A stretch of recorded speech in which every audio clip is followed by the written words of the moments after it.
I'm in southern France. It's hot and sunny here.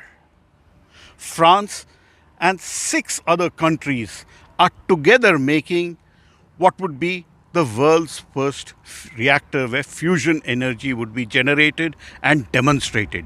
The building you see is the ITER reactor, what was earlier called the International Thermonuclear Experimental Reactor, now called ITER or the Way.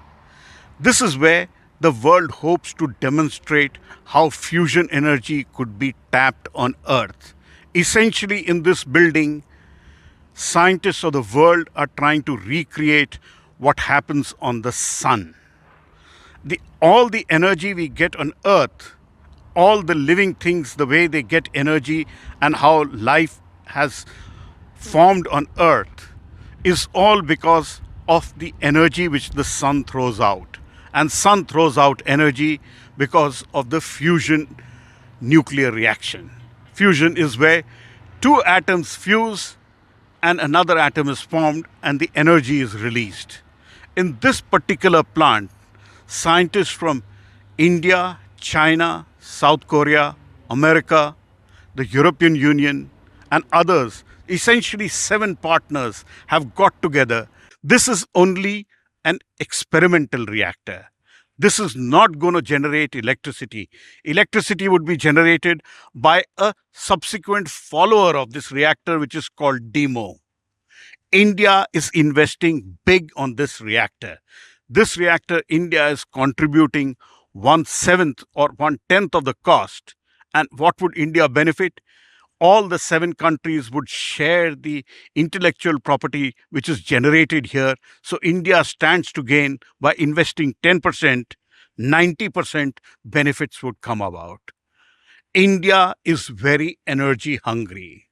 Right now, most of it is generated using coal and gas, which produces a lot of carbon dioxide. So when you have fusion energy, it is considered a clean source of energy, what in Hindi we call an Akshay Patra. So this Akshay Patra, when it becomes functional, in this reactor, there is a very special thing which would happen. The hottest place of the universe would be in the center of this reactor where the plasma is formed, which is 150 million degrees centigrade.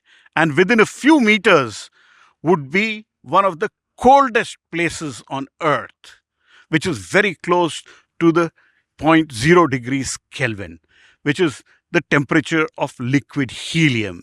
So the coldest and the hottest, all within a distance of 4-5 meters, which is where the challenge lies for this ITER project. And why are these scientists struggling? They are struggling because the materials which are there, whether they will withstand this high variation, whether they can withstand this large temperature difference, and ultimately, can a burning plasma be sustained and energy be generated? In most other fusion reactors till now, more energy has been pumped in than what has come out. That doesn't help you and me. When we put in money, we should get, which is an economic benefit. ITER hopes to demonstrate that you can put in X amount of energy and you can get a higher amount of energy out of it. Subsequently, an industrial stage reactor would be made, which would show how energy or electricity could be generated fully.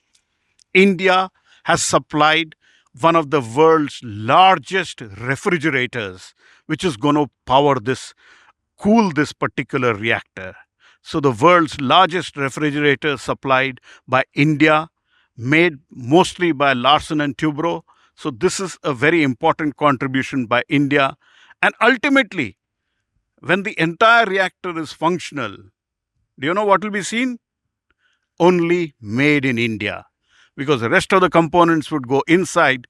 Only the thermos building, which the L&T and India has made, would be seen.